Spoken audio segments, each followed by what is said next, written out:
Direct from CBS News Convention Headquarters in Chicago, this is the CBS Evening News with Walter Cronkite and Charles Kuralt in the CBS Newsroom in New York, Eric Severide in Chicago, John Lawrence in Chicago, Peter Kalisher in Prague, and Tony Sargent in Phu Loy, South Vietnam.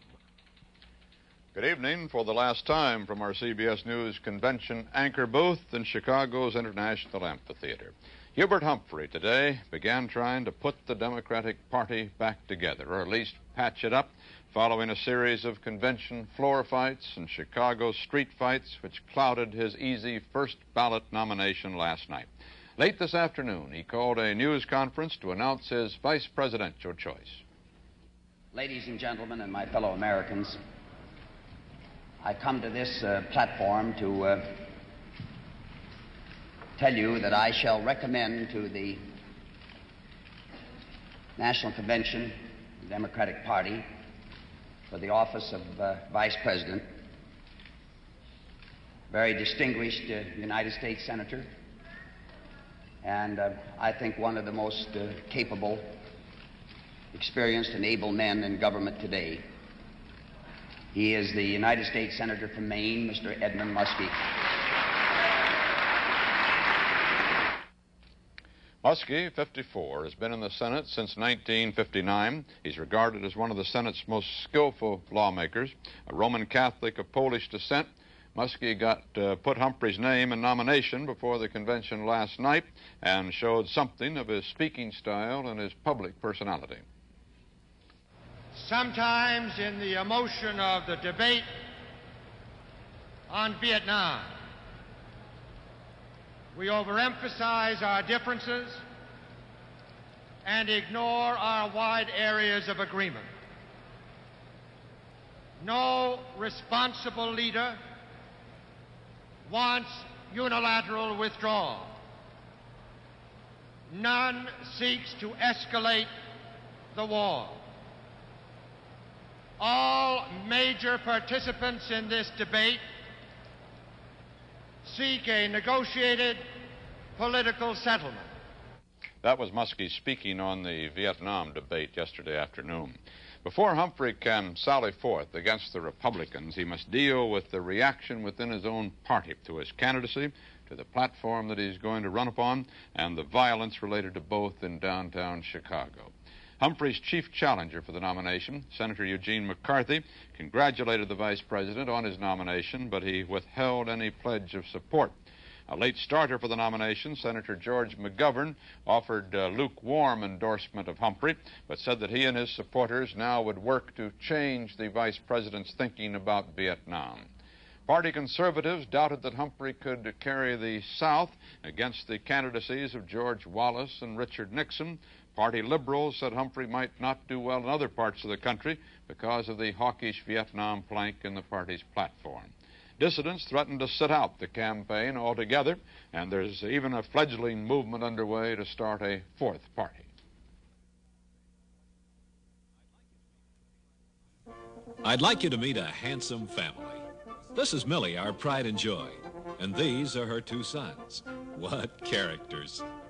You know, I've brought up a lot of dogs, and I'm often asked about feeding. Everybody knows dogs need meat. Alpo is 100% meat, and that's why so many veterinarians recommend Alpo. With most other dog foods, you don't know where the meat leaves off and the cereal begins. That's because most dog foods are mainly cereal. That's right, mainly cereal. Some up to 70% cereal. Not Alpo. Alpo is 100% meat, not a speck of cereal. Here, Millie, ladies first. My dogs like all 6 kinds. Alpo beef, chicken, horse meat, liver, lamb, and veal. They cost a little more, naturally. Meat costs more than cereal. See what happens to your dog when you switch him to Alpo. Leaders of the anti-war demonstrators here today condemned Humphrey's selection and urged their followers to return home and work against the vice president's election. The protesters have been prevented from marching toward the amphitheater. The clashes have occurred 5 miles away in downtown Chicago, outside the Democrats' headquarters hotel. There was serious violence there last night, and Jack Lawrence reports. A noisy but non-violent crowd jammed the streets as Chicago police charged suddenly in all directions. They jabbed nightsticks into stomachs and skulls, battering demonstrators and bystanders who were hopelessly trapped on sidewalks, in panic, with nowhere to run. Many of the 300 injured were attacked as they stood quietly watching the waves of police charge the protesters in the streets. They included visiting conventioneers, McCarthy campaign workers, and other onlookers.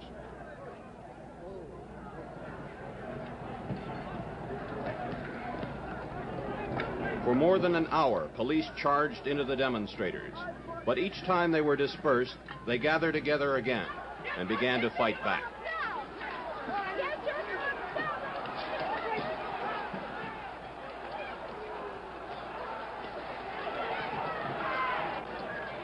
"29 policemen were injured, struck by missiles thrown from the streets and hotel rooms by angry guests.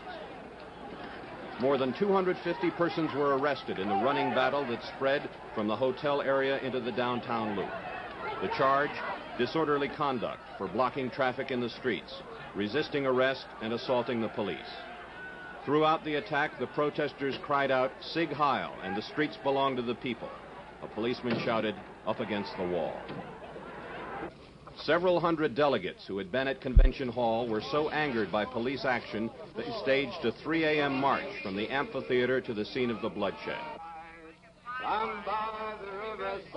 It was the march in reverse that had been denied to the demonstrators. One of them remarked, 'Your Mayor Daley has killed the Democratic Party.' The violence stopped when police and National Guardsmen allowed the demonstrators to gather in Grant Park across the street from the hotel. When Guardsmen relieved the police who had cleared the streets, the protesters cheered. More than 1,000 held an afternoon rally today. Among others, they heard demonstration leader Rennie Davis condemn Mayor Daley and vow to lead more protests against administration policy throughout the presidential campaign.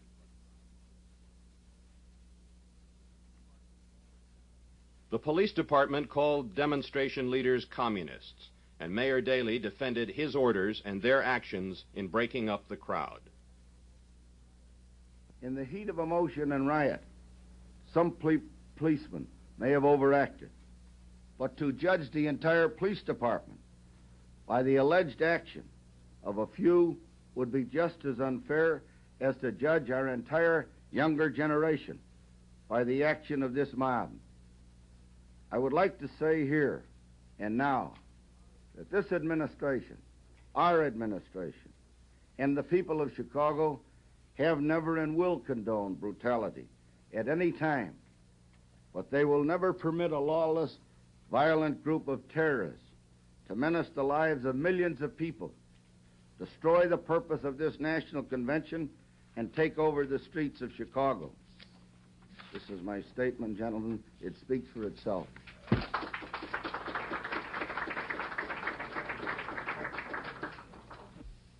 The standard methods of measuring the success of a mass demonstration, numbers, do not apply to the Chicago movement. Although the protesters gathered no more than 1,000 or two after predicting tens of thousands, they succeeded in attracting, involving, and radicalizing a much larger number of young people in their violent confrontation with the police, and thereby succeeded in strengthening the militant anti-war movement. John Lawrence, CBS News, Chicago. Vice President Humphrey today denounced what he called stormtrooper tactics in the demonstrations, but he also said that no one can choose the laws they want to abide by. Senators McCarthy and McGovern both condemned the police and troop action, and late this afternoon, McCarthy spoke to a crowd of demonstrators in downtown Chicago. I think we proved something about the people of this country. They have made a judgment.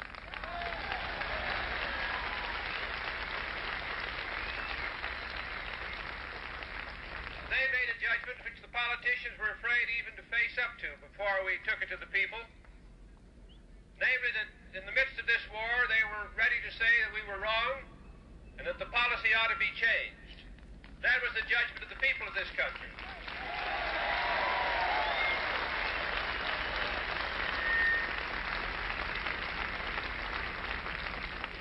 We got stuck along the way in trying to put it through what we call the political process. Not all the way, but we're stalled right now, but we're really not stopped.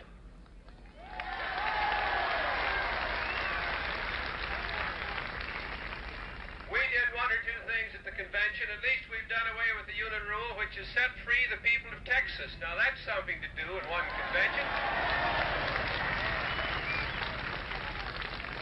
But we've not stopped at that point. We're going to continue to carry the issue to popular judgment and hope that that will come to bear upon the nominees of the two parties who are, on the record, subject to some kind of influence. Yes, but not within the parties necessarily, but we're going to try to influence as they go along. But my position is that I do not endorse either one of them. Tonight, police halted a planned march to the convention hall led by members of the Wisconsin delegation and joined in by hundreds of anti-war protesters. Police later let delegates with convention credentials continue but turned the others back. Tonight, of course, the convention will hear Vice President Humphrey's acceptance speech. Also tonight, a memorial tribute to the late Senator Robert Kennedy. Senator Edward Kennedy and Mrs. Ethel Kennedy will not be here, but they'll introduce the film by closed-circuit television from Hyannisport. And this evening, CBS News White House correspondent Robert Pierpoint learned that President Johnson does not intend to come here from his Texas ranch to be present for this last session of the Democratic National Convention.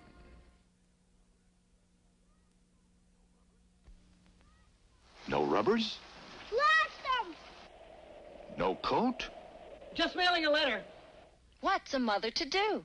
If you take vitamins during this changeable weather, take them deliciously in Total, the vitamin cereal, the only leading cereal with a whole day's vitamin supply. 1 bowl, 1 ounce, gives you 100% of every minimum daily adult vitamin requirement now set by the U.S. government. You get your vitamins, come what may, when a bowl of Total starts your day.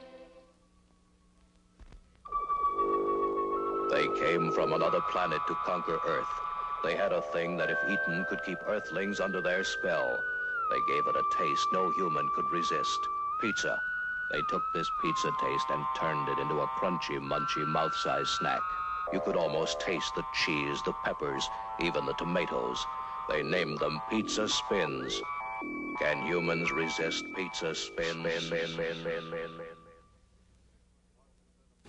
Richard Nixon watched a bit of the Democratic convention on television like all the rest of us, and today I asked his press secretary, Herb Klein, who was watching with him, whether he thinks the Republicans can successfully hang the disorders in Chicago around the neck of Hubert Humphrey.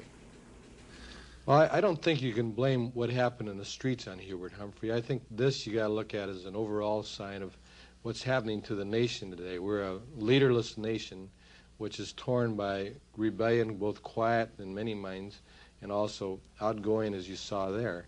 In terms of what happened within the convention, I think that Mr. Humphrey has to assume responsibility, because when you turn to the old-line party bosses to run a convention, you're going to have strong-arm action, and that's exactly what he did. It was a Bailey, Daley, Humphrey type of thing which put this thing together. George Wallace said today he thought the Chicago police acted with restraint and ought to be commended.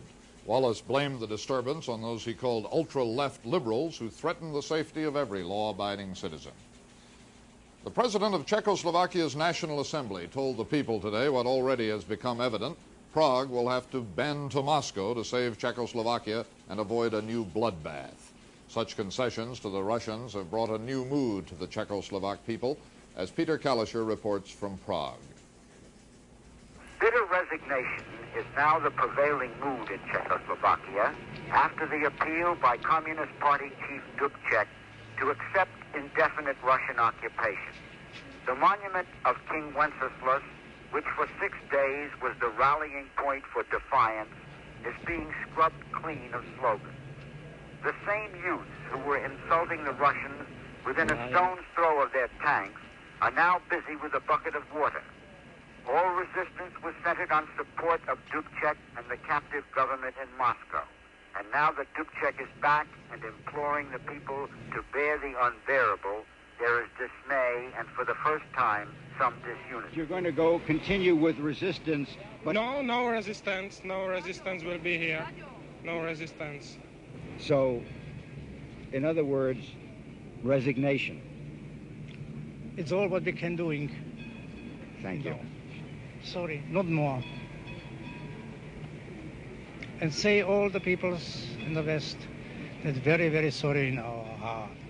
Even as the slogans came down, this procession of bitter enders marches slowly across the square. Their banners proclaim, "We have lost freedom, honor, and conscience. In the name of our dead, no compromise." But this is a minority sentiment. In the face of what Dubček calls political reality, the Czechs are going to go along.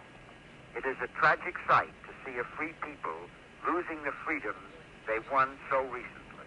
Peter Kalischer, CBS News, Prague. Former President Eisenhower continues to show progress. His condition is still serious, but from now on, his doctors said, they're going to issue only one daily medical bulletin unless the circumstances change. Prices on the New York Stock Exchange closed mixed today on a volume of almost 11 million shares. The exchange index lost 3 cents. The exchanges said today they will continue to close one day a week next month to let brokers work on their backlog of orders.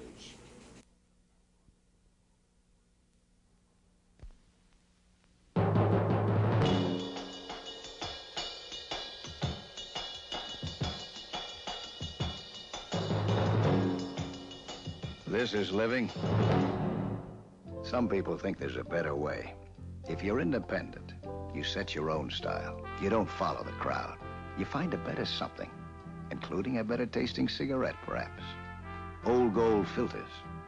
The cigarette for independent people. Old Gold Filters. A delicious mixture of rich tobacco flavors. Flavors that never came through a filter before. Something extra, too. Gift Star coupons. Gift coupons? They're for her. It's the flavor I'm after. Why smoke them if you can't taste them? Old Gold Filters. The cigarette for independent people. With Gift Star coupons. Same coupon that comes on fresh-tasting menthol Spring 100s. Enemy soldiers broke a lull in Vietnam ground fighting last week, and casualty figures released by the U.S. command today show 308 more Americans have died in combat, almost double the figure in the last weekly list. The South Vietnamese said 495 of their men died in action last week, and the number of enemy troops killed was put at 4,755. For the third straight day, ground fighting throughout Vietnam was scattered, and in some cases it was quite heavy today. 2 new battles were reported northwest of Saigon and near the demilitarized zone.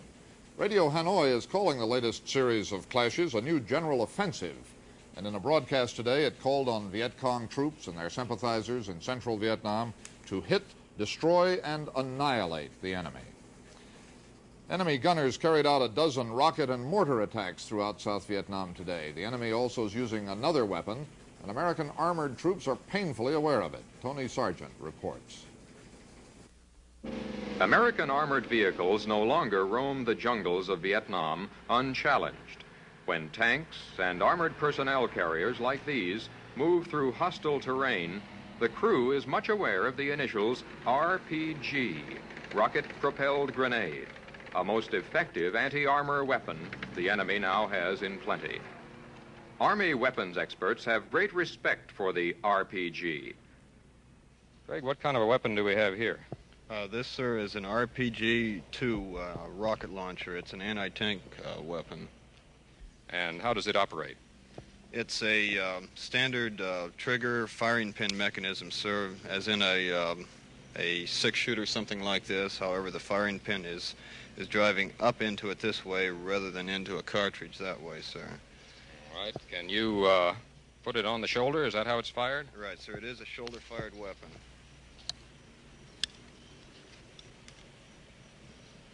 With a standard open sighting arrangement, sir, rather than any sort of an optical sight.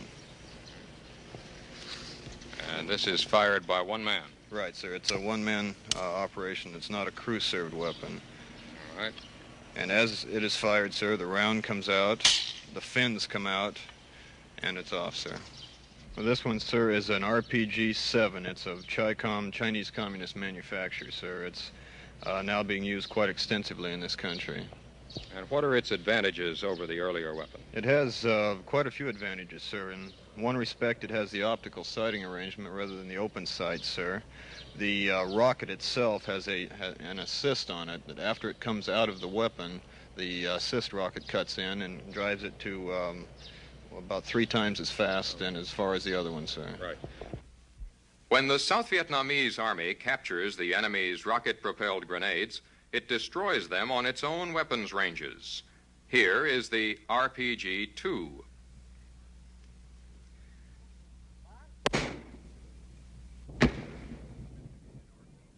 The more sophisticated RPG-7 is capable of bursting in the air, giving it a slight anti-aircraft capability, useful against helicopters.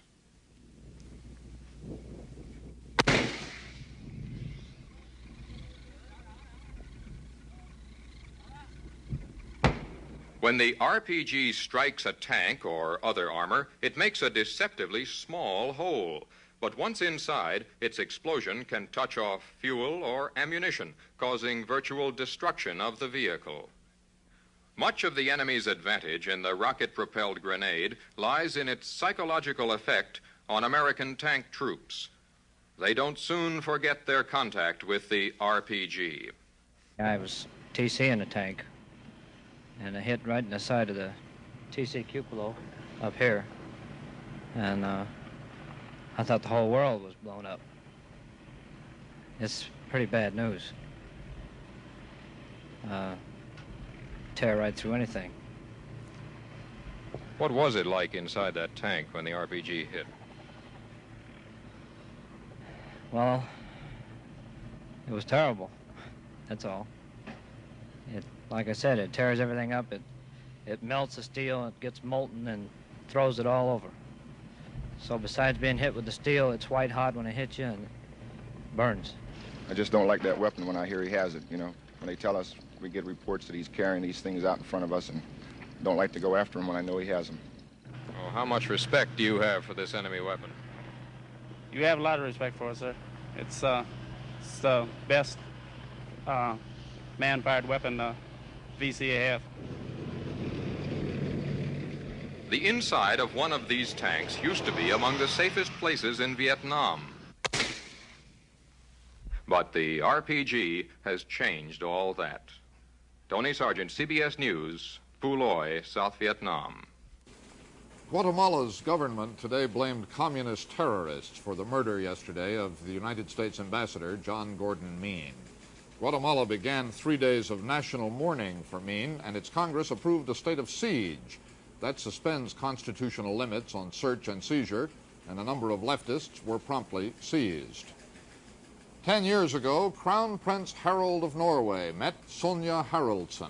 He wooed her and asked permission to marry her.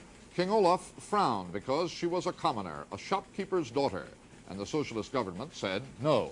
Recently, a new regime came into power, and today, Harald and Sonja were married, and the bride, who is fatherless, was escorted down the aisle by the king. Virginia Governor Mills Godwin's 14-year-old adopted daughter Becky, who was seriously injured last Sunday when she was struck by lightning, died today in a hospital at Virginia Beach. She was the Godwins' only child. Eric Severide takes a look at the Democratic vice presidential choice in a moment.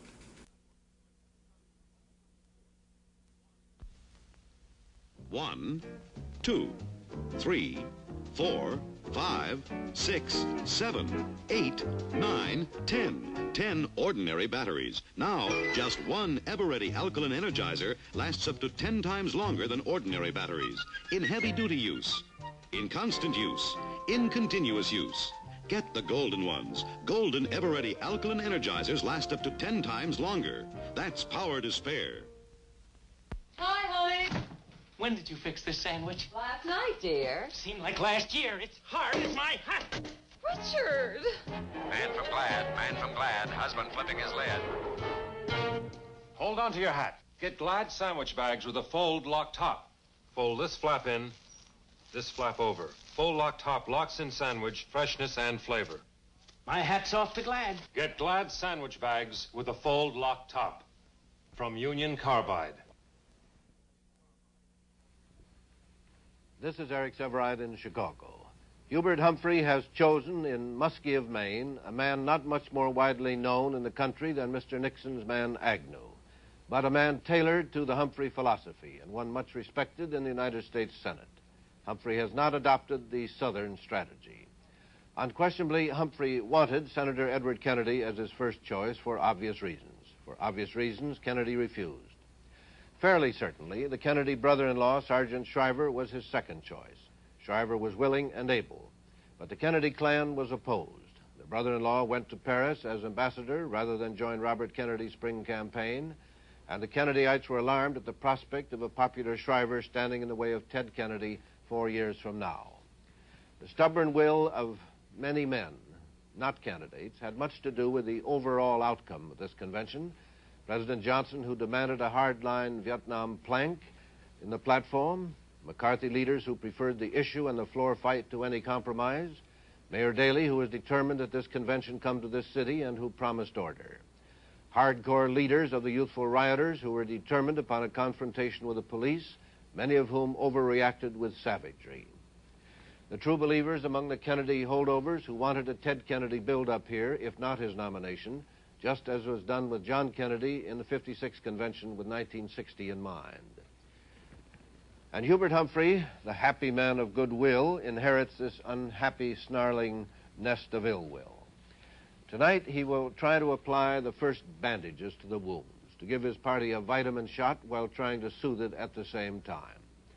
He has prepared himself for this for many years for this moment, but it has come to him now by reason of the Johnson abdication.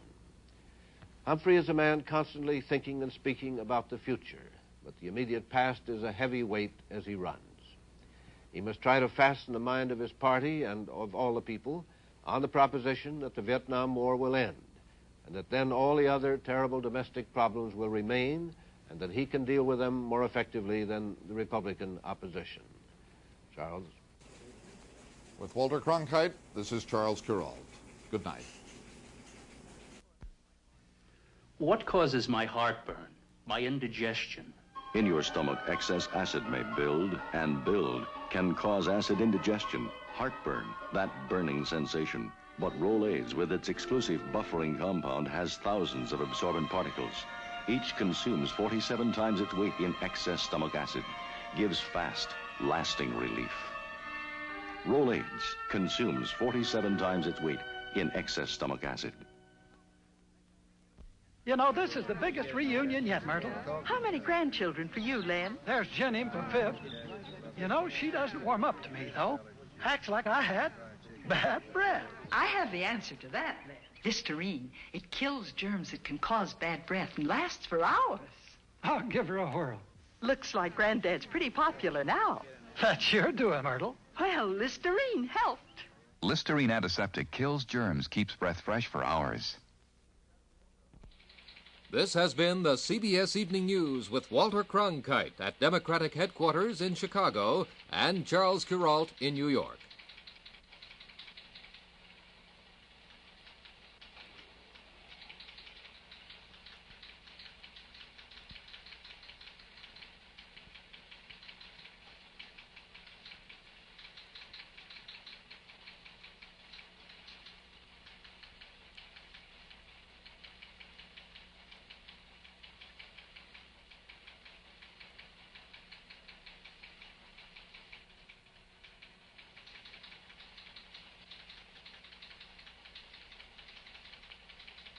Stay tuned for CBS News continuous coverage.